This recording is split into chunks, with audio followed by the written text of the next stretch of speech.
Siguro sa buwisit ni Jay Tariela dito kay Kiko Barsaga, gusto nang sabihin, ipasok na kaya natin sa mental ang pusang ito. Mahilig sa pusa eh. Mahilig sa pusa. Naku po. Ang hirap no kapag kayong Marikenyo ka, isinilang ka sa Tondo, tapos lumaki ka sa Marikina. Ang hirap po kasi ang mga Marikenyo ho, palamura ho eh, mga kababayan.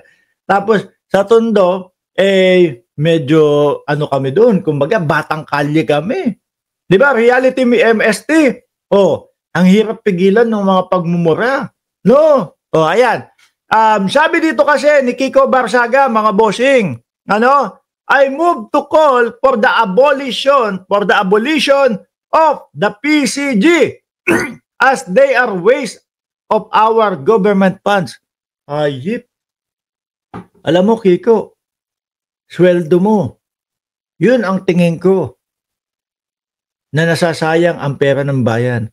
Sweldo ng mga politiko na nagnanakaw sa bayan, yun ang nasasayang.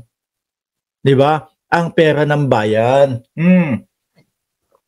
Pero ito pong mga PCG mga bossing, yan po ang frontliner natin eh. Yan po ang mga matatapang at magigiting nating mga kasundaluhan mga kababayan, na dumidepensa na wag tayong makuhanan ng nikatiting na teritoryo ng China.